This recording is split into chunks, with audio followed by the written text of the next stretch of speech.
Well, welcome back.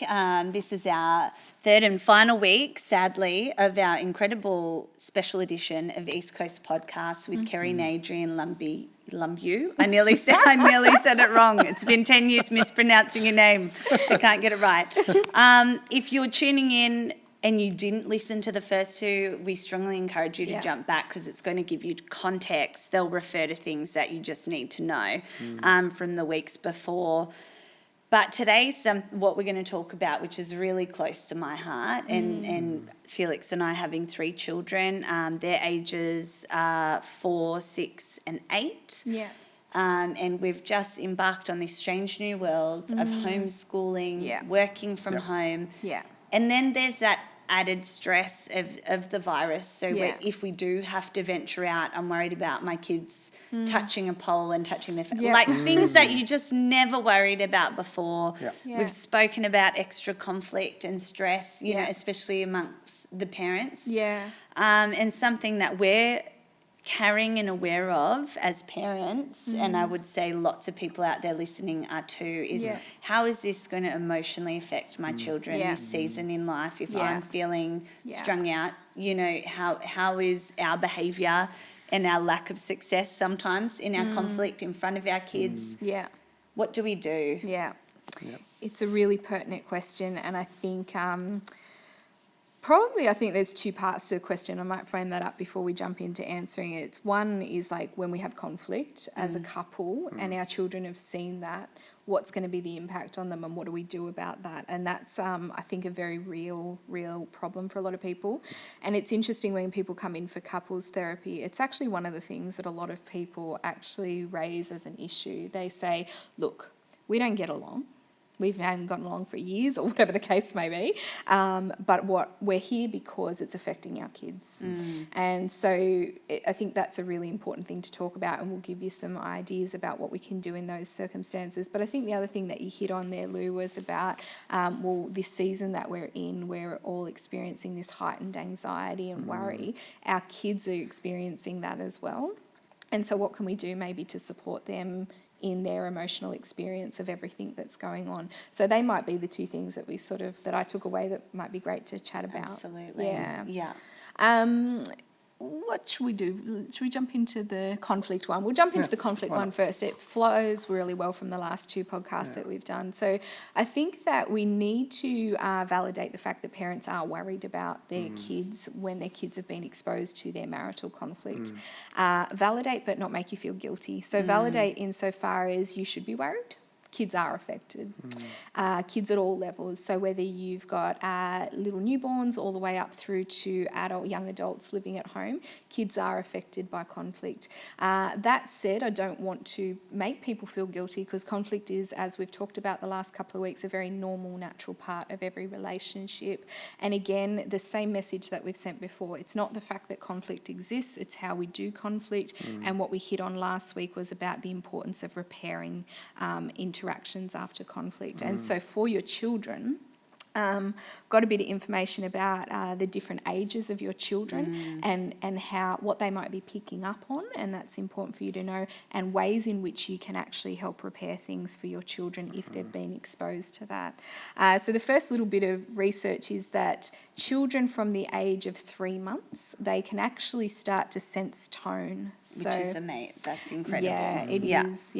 So they sense the tone, which means they're going to feel what's going on in the home environment. They won't understand the words, but they will sense the tone. And that creates a sense of instability for them.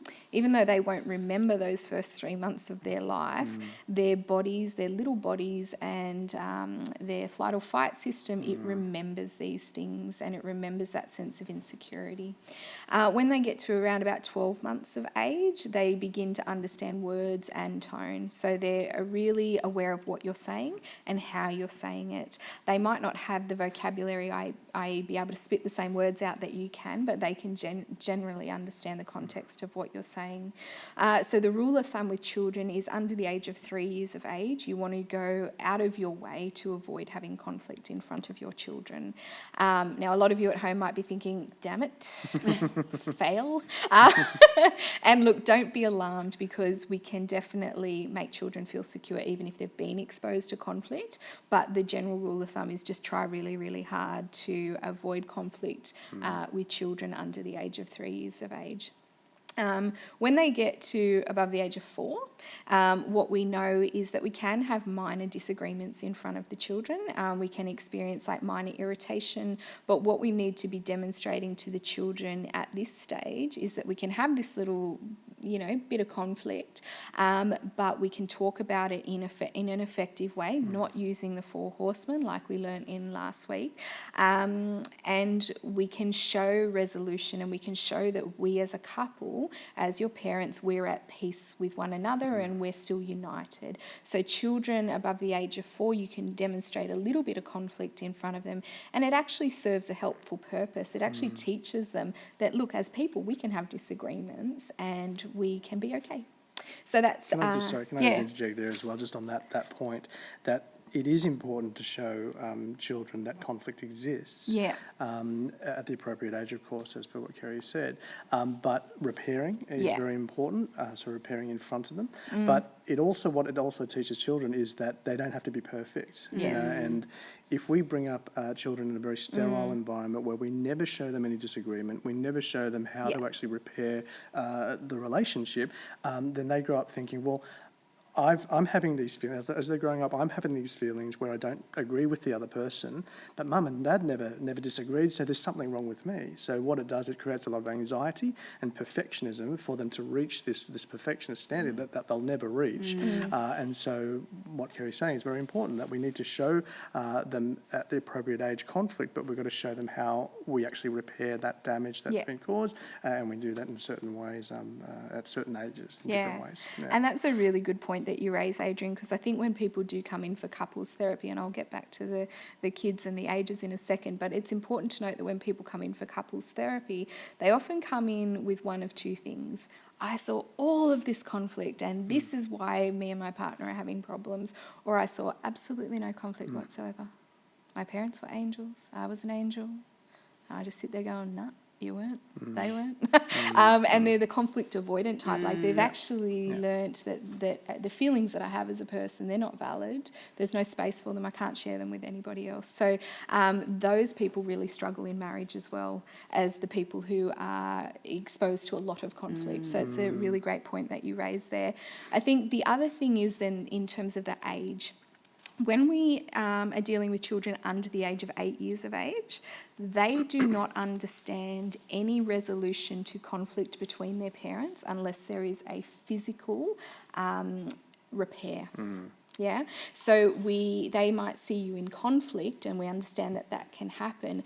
What they need to see is they need to hear that you have repaired the conflict. So we need to actually say to them, I'm just letting you know that Mummy and Daddy had an argument before and we got cranky with each other, we yelled at each other, and I didn't feel good when I was yelling at Mummy, and I know Mummy didn't feel good when she was yelling at me. We have talked about it since, and now we understand each other and we've agreed to compromise. And our compromise might be this, if it's appropriate to share that with your child. They need that, but they actually need you to embrace. They need some sort of physical connection between the two of you. Now, you might not be ready to just do the full bear hug at this point with one another, but they do need to see something which is like a gentle kiss on the cheek or holding hands or some sort of physical contact, because that's what gives them that sense of security in the world. Because remember, they're always looking up at you going, is everything okay? That's their worldview. And if they look up and they see Mummy and Daddy are fighting, they don't like each other, they're cranky with each other, their little brains are going to go, they're going to get divorced. I know about a kid at school whose Mummy and Daddy don't live together. And that's what they're doing. We know, the research tells us, they think that you're going to get divorced, which means their whole sense of security, the only thing that they know that is safe, is now potentially at risk of just falling apart. The other thing that we know that children do is they think that it's their fault. And that's really sad. But they look up and they think, well, maybe it's because I did X, Y, and Z. You know, like I didn't tidy up my toys when Daddy told me to. Or Mummy was cranky with me earlier today, so now that's why she's fighting with Daddy. Like they try to make sense of this in their own world, and we've got to give them information so they don't create a narrative in their mind about self-blame, So they need to hear some words and see some physical contact between the two of you. And then also what they actually need is they need physical contact from you. Like that's very soothing for them at that point. And I think the other thing that's important to reflect on is children will also want to ask questions. They want to understand what's going on, and we have to be super sensitive about what we tell them. Obviously, you don't speak disparagingly about one another to the children. You always hold your partner in high esteem in front of the children, but they will need to ask a few questions just to fill in the gaps in their mind, and we need to sensitively be able to answer those questions for them and ask them about how they're feeling. So we need to ask them if they're okay, what they might be feeling. What might that look like for a child, do you think, a young child, for them wanting to ask about, like if we ask them about their feelings, what might be something that they might say? So I think that a lot of younger children will actually, as you say, think it's their fault and what did I do? But they might also want to know, are you okay, Mum? Are you okay, Dad? Yeah, that's a good point. What does this mean, type of thing, and they'll be asking it in their language. And so I guess that what we need to be doing as parents is to be able to address that at their level, at their emotional level, and really get down with them, ask them and validate, or ask them how they're feeling as well. And when they coach them through, identifying certain feelings and validate those feelings. Say, were you scared? Is that, coach them through it? Were you scared when you saw Mummy and Daddy arguing? And if they say yes, then validate that and empathise. Yeah, that would have been really horrible for you to see, and that makes total sense that you would feel that way. And it's okay that you felt that way, just validate that it's actually okay, so they don't feel like there's something wrong with them for actually feeling those emotions. Yeah, I think that's really important. It's being able to, because as adults, if you really sit down and think about it, it's actually what you want. You want your partner to be able to say, you know what, I hear what you're saying, I hear what you're feeling, that makes sense to me that you would feel that way. And a lot of people fear validating our partner or our children because we think, well, if I validate their feelings of fear, those feelings are going to intensify and get worse. But the complete opposite is actually true. And I can't stress that enough. If your child says to you, I'm scared, you actually need to say, talk to me about that feeling of fear. What are you worried about? I'm scared you and Daddy are going to get a divorce. Okay, why do you think that might happen? Oh, well, little Evie, like her mummy and daddy, they don't live together anymore. And you go, oh, really? And then you hear about what their world is telling them that's scary. And, Evie comes to school and she's really upset because her mummy and daddy don't live together. And so for her, it's very, very real that you could get a divorce. And she doesn't understand anything other than that. And so you need to be able to say, you know what? That actually makes so much sense to me. It makes so much sense that you would be feeling worried. But I want to assure you, and Daddy can assure you, we're not getting a divorce. And that's the key thing that children need in terms of a repair after they've witnessed conflict. They need reassurance from you that you guys are solid, that you're a team, that you can work things out, and that their little world is safe. Yeah. And I think it's like when we even are having a discussion, like not yelling, one of our children come up and stand in the middle of us and say, you're fighting. I know you're fighting. We're not fighting, we're just having a healthy discussion. It's not a fight. She's like, I know you're fighting. But I guess one part of that, which we've not done, is you probably repair even, and especially say if it's a flooding situation, which we spoke about in the other podcast. So you've gone away and the repair's not been in front of the kids for whatever reason. And so I think it's good to know to either go back or in that moment, if you're not ready to repair, but the kids need to see you repairing, is consciously having a hug or doing something. Yeah, doing something that just makes everyone feel like we're okay. We're just going to give each other some space, but it's not a big deal. Yes, that's exactly right. Yeah. And I think it's just that security. Children need to feel safe. And for them, safety is mum and dad. Yeah. It is their home. It is the roof over their head and not having to go from mum's house this weekend to dad's house that next weekend. Safety is very, very important for them. And so we just need to remind them that even though it's a little bit turbulent at the moment, we're a bit under stress, there might be a little bit more conflict. I just want to reassure you that we're safe, we're good. We're all going to keep living under this house. It just might look like a zoo for the next few months. I think that another thing that's important to acknowledge, and we spoke about this a little bit, I think, last week, is that sometimes as parents we can actually jump too quickly to problem solving. So when we talk about emotion coaching children, which is a Gottman parenting style modality, 95% of actually solving a problem with your children or for your children and guiding through that is actually understanding, and we talked about that last time. So there are 5 stages of emotion coaching, how to emotion coach your children, and the first 4 stages are actually all about understanding. So the first stage is actually identifying their emotion, so being aware of their emotion. The second one is to actually... seeing that as an opportunity to connect and with recognising that that is an opportunity, like Kerrie said, to emotionally connect with them. The third stage is to validate and empathise with that emotion, so really connect with them on that level and show them that it's okay to have that emotion and that you understand that they have those emotions, and just allow them to talk about the emotions. You've got to coach them through that, but the rule of thumb there is that all emotions are acceptable, even if they're positive or even if they're negative. All emotions for children, for everyone, are acceptable. It's sometimes how we express those emotions, of course, that can be a problem, but they're all acceptable.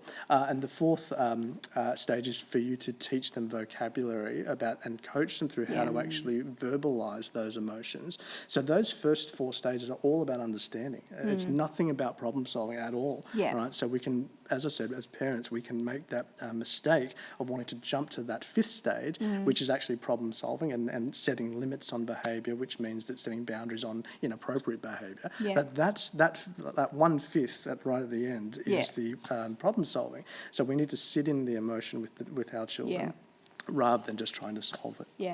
And I think a lot of this will be going on now, and I've even seen it. We're in our 3rd week just for different circumstances of having the kids home, and it's different, it's weird. We're such a social family, and we're not having people come in and out of our house, and we're not doing all the things we would normally do, and we pray at night about the virus, and they're very aware, and they say it's because of the virus, but really understanding for us as adults, which we're all talking about, how do we get around living like this for 6 months, let alone kids, their idea of time is so weird, isn't it? You remember being a kid and you think what was a week felt like a year and things like that. So for them, all of these changes and maybe not being able to articulate, so they'll act out. Absolutely. Or like I'm just seeing they're fighting or not feeling like doing their homework or being even extra tired. And have you noticed, like, just emotion, well, our house is just an emotion explosion from everybody I like that. at the moment, but I love maybe you can just go into a little bit more of that emotion coaching and say they don't, where do you go if they can't identify it, but you're picking up, you're thinking, okay, I think that the schoolwork's not the issue. Or I'm thinking the toy wasn't the issue. Whatever, something has caused a big, like, lash out. But you, in something in your checks and you go, there's something deeper. Going on. What, talk me through what that would look like a bit. I think starting with the fact that, like, your job as a parent is actually to identify with your children what might be going on. So it's not identify for them, it's identify with them, right? So it's their emotional experiences, and often parents, your instincts are right, like they are upset about the fact that they've been cooped up inside all day, every day, and they can't get outside. And so we would know that might be underlying it, but our job as parents is to guide our children towards that understanding within themselves, and this is how they develop a really healthy emotional awareness. And so it might be things like, I can see that you're really upset about the toy. Talk to me, like, what's going on for you? Oh, well, Adam, for lack of a better name, Adam took this toy off me and it's my toy and I want to play with that toy. And then you say, okay, how does it make you feel? And if they're sort of stumbling around going, I don't know, it might be, I feel angry. Okay, yeah, I understand that. You would feel angry. If they don't know, you could say to them, do you feel angry? Yep. And then they'd go, yes. And sometimes you might need to teach them what that emotion is. And then you could say something like, do you feel angry because you can't play with your toys? Yes. Do you also feel a bit angry because we can't go outside and play? Absolutely. Yes. When can we go outside, Mum? And so you can coach them and guide them through understanding those emotions. One of the things that we actually teach in emotion coaching as a strategy for parents, and one thing that you can all do now that you're all at home, got nothing else to do, is actually start to develop like an emotion jar. So where you get a jar and you write down all the emotions that we might feel in a day. So everyone in the family could have their own emotion jar, and then you help the kids write down the feelings of anger, sadness, happiness, and then they put all of those emotions in their jar each day. And then at the end of the week, we can all sit down and have a look at how many emotions we've actually experienced. So that can be a really nice exercise to do, particularly with younger kids, but you'll also be surprised as an adult how limited your knowledge is of your own emotions. So do your own emotion jar. You'll be surprised how many emotions you actually go through. And if you get stuck, like a lot of people do, jump online and print out emotion words, and you'll be surprised how much you'll learn about yourself and how much your kids will learn about their emotions. So guiding them through that is what the job of a parent is at this stage. And this is all the stuff we're talking about. We were going to host a workshop I in know. May, which, we can't, obviously, for limitations. But I think just even the taste, and for Felix and I, was so excited to do it for ourselves because you want to do the best by your kids, and you want to see them win emotionally. And I think we understand potentially more than any other generation how important having healthy emotions are as an adult. It actually just helps you across the board in every way. Is there any other hot tips? Do you have something you want to ask? I don't know. Any questions? I've got. Oh, sorry. I was just going to say we were going to hit on how do we help kids with everything that's going on with the global pandemic, because I think that whilst we're all battling with our emotions as adults and dealing with increasing conflict and all of that sort of stuff, working from home, having to become teachers, when we never chose that as a profession to begin with. I think that we can sometimes overlook what the kids might be going through. And I think, Lou, before we started recording, you were talking about, the kids are actually even going to get to a point where they miss school. And we all had a bit of a chuckle about that. And as a parent, when they come to you and they tell you that they miss school, you might be inclined to say, no, you don't miss school. You never wanted to go to school. Do you remember how hard it was for me to get you out of bed? Do you remember coming home and complaining about your homework? And we can actually really minimise what the kids might be feeling, and that actually teaches them that we're not there for them. We're not there to listen to them. And so when they come to you with a feeling, you just need to sit down and go, tell me more about that. What's going on? And again, that makes sense for you. And I think we need to spend time as a family talking about what's happening in the world at the moment, not becoming so hypervigilant that we become panicked and everybody, gets overwhelmed with stress and anxiety. But I think some round table family discussions about how are you feeling about not going to school? You haven't seen your friends in a little while, or our house has been quieter. We haven't had as many visitors and things like that, or we can't go off to church every Sunday morning and play with our friends. How are you feeling? And be able to give your children that space to talk about their feelings, and ask them if they are feeling worried. Don't you be worried about their worry. That's one of the biggest mistakes I see parents make, is that they worry about their child's worry and they say that you shouldn't be worried. All that does is make their child more worried. And what I've found is my kids aren't actually worried, unless I make them worried. Yes. But they are feeling lots of other things about the changes. Absolutely. They're not watching what we're watching on the news and getting anxious the way we get anxious. But I think we can put that on them. But it's very easy what you're saying to shut down kids' feelings. Totally. Just they go to bed, I feel scared. No, you don't. I'm tired. Then you just think, just exploring or just understanding and asking questions. It's a really good reminder on every level of what they feel, but for each other as well, I guess we can do it. Yeah. I think the thing that's really important here is that if you validate emotions, people actually learn how to regulate their emotions. That's right. I can't stress that enough. We get so frightened in our society about emotions, and we think that there are bad emotions, and those bad emotions, we should get rid of them. We should only feel them for a short period of time, and we should try and replace them with happy emotions as soon as is humanly practical. And what that actually teaches your child, and what it does to you if you invalidate yourself or if you invalidate your partner, is it actually doesn't enable us to learn how to sit with those emotions, process those emotions, and manage the feelings that arise inside of us physically and the behaviours that come from those emotions. But when you validate a person's emotions and you say, you know what, that makes sense, I understand it, the person goes, oh, okay, I'm not crazy, that's good, that's a good start. And then I can just sit with that feeling, and I might need a cuddle from mum, or I might need mum or dad to lay down with me while I go off to sleep tonight, or I might need a little bit of a night light on or something like that. But they learn that there are strategies that they can engage in with their parent that can actually make them feel safer. And that's what they're looking for. It's so important to do that. Yeah. I've just got two tips that might help people in this. If they don't help you, they're going to help us.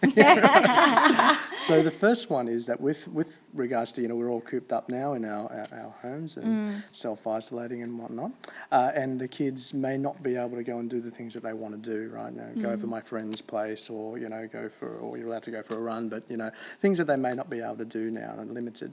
So one of the Gottman skills or tips are that if you can't actually grant something for your child, grant in fantasy what you can't grant in reality. That's the skill. So, for example, if they wanted to, I don't know, let's just say they wanted to go back to school, let's say, right? Okay. And we know that that's actually not possible, or as parents, then that's not possible, then grant that in fantasy. So you would ask them, sit down and ask them, what would it be like to go to school? What do you think? Right? And have them actually explain to you, what they would do at school. Oh, okay, so you'd be sitting next to, Johnny. So what would you be learning? What would Mrs. Wilson be teaching you, right? Type of thing, and let them actually, fantasize about that desire, because what that will do, that will help them emotionally be satisfied. That emotional need of theirs, coming back to the emotional need, but. That's what you would do if you can't actually grant it in reality. That's the first one I think that might be helpful for people. The second one is in relation to conflict. So we're coming back to conflict, and the inevitable fact that when we're together for a longer period of time and problems do arise, how do we actually protect the children from that conflict? So there's three or so rules of thumb, I guess, right? So the first one is that don't have conflict in front of your children that is going to really upset you, right? Yeah. So actually don't have that type of conflict in front of the children. If you know that's a trigger point for you, it might be a perpetual issue, that never goes away, and we know those are quite heated, especially if they're gridlocked. So that's the first thing. The second thing is that set aside a period of time away from the children to have that conflict, right? So put it on hold, and when the kids have gone to sleep, potentially, then we actually have our private adult time. That's when we will engage in that conflict discussion. And the third thing is that don't have conflict at the dinner table. Because that's where families congregate, and that's supposed to be a really peaceful time where families can connect emotionally. So don't have that, and that can actually lead on to eating disorders and whatnot. And do you have anything to say about eating disorders? I think that's an important thing that we do talk about in the emotion coaching workshop is that conflict, we know it's going to happen, but we just need to be careful about where and when it happens. So if the normal family dinner time is where we sit down and we start arguing with one another, children can begin to start to associate food with that, and they can begin to use food, put their head down and just keep eating, and that food becomes a bit of a self-soothing type thing, and that's how children can develop eating disorders as they get older as well. So we want to make sure that those family meal times are really just pleasurable and pleasant, and we can replace, what might feel like conflict times with things like what was the best part of your day, like those positive sharing moments where we can actually talk about things that we've enjoyed doing rather than the things that we haven't enjoyed doing. And that's, great tips on how to prevent kids One from being thing we exposed. stole from a friend, so this is not ours, it's called sweet and sour, where, you say a sweet thing and a sour thing from the day, and everyone has to share, and we've modelled that sharing as well. Yeah. And then John Gottman has an app about the questions that you ask, and our kids have loved that, and so you can flip to the next question and go round the table. I guess something my heart would be at this season, and for not every night of the week, we probably 2 nights a week we'll have a good family dinner. Other nights we'll eat at different times. Yes. You're working, the kids may eat in front of the television, judge away people. But when we do sit, those things have just made dinner time sacred, where the kids love it, going around and sharing, and it becomes it's my time to share, and we all listen. Yeah. And so for those of you that are listening at home, I think Lou mentioned the Gottman Card Deck app. And you can get that. It's a free app, and you can download it, have it on your phone. It is fantastic. It's got so much in there about, how to have open-ended conversations and questions that you can ask. And there's useful things in there for couples. There's useful things in there for conversations that you can have with your kids. And there's, it's a really great resource. So I would encourage people to jump on and grab that app and make that a part of your dinner time conversation. I like that idea. Yeah. And I guess, in closing, this wonderful series is just that our hope, we have a united hope in that this season that families will be stronger and healthier and bond better. And we hope that if you're listening or watching, that you are going to grow and that your family will thrive at this time. And that you can be blessed to be a blessing and bless other people too. Absolutely. Thank you so much, Kerrie and Thanks for Adrian. having us, guys. It's been so kind. Thank you very much. Thank you. Thanks.